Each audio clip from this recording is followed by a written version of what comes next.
بسم اللہ الرحمن الرحیم۔ نیو سپر مارکیٹ میں وہ سب سے پہلے آباد ہونے والی کمپیوٹر شاپ تھی اور اگلے ہی دن وہاں چوری ہو گئی تھی۔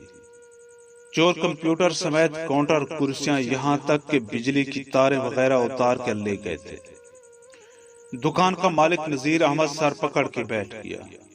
پولیس آئی۔ انسپکٹر اللہ یار عرصہ 10 سال سے جرائم کی بیح کنی کرتا چلا آ رہا تھا، لیکن یہ واردات دیکھ کر اس نے بھی کہا مجھے کوئی شدید خاندانی دشمنی لگتی ہے۔ چوکیدار کو گرفتار کر لیا گیا۔ وہ چیخ چیخ کر کہہ رہا تھا کہ اس نے کوئی چور نہیں دیکھا اور نہ ہی کسی بات کی کچھ خبر ہے، لیکن یہ کسی بھی طرح ممکن نہیں تھا کہ چوروں نے اتنا سب بڑے اطمینان سے چوری کیا اور چوکیدار کو اس بات کی خبر بھی نہیں ہوئی تھی۔ 3 دن گزر گئے۔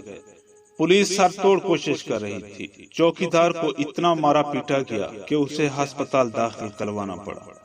3 دن کے بعد نیو سپر مارکیٹ کا مالک آیا۔ اس نے نذیر احمد سے پوچھا میں نے سنا ہے تمہاری دکان کا سب کچھ لوٹ لیا گیا ہے۔ نذیر احمد نے اداسی سے کہا آپ نے سچ سنا ہے، میرا کوئی دشمن بھی نہیں ہے، لیکن کوئی مجھے کنگال کر گیا۔ مالک نے کہا کہ مجھے اپنی دکان تک لے چلو۔ نذیر احمد اسے دکان تک لے گیا۔ پھر اس نے خالی دکان دکھاتے ہوئے نم آواز میں کہا کہ دیکھ لیجئے، ایک تنکا نہیں چھوڑا، میں نے لاکھوں کا سامان رکھا تھا۔ مالک نے الجھن بھرے لہجے میں پوچھا تم مجھے یہ خالی دکان کیوں دکھا رہے ہو؟ نذیر احمد نے جواب دیا کیونکہ اسی میں سے سامان چوری ہوا ہے۔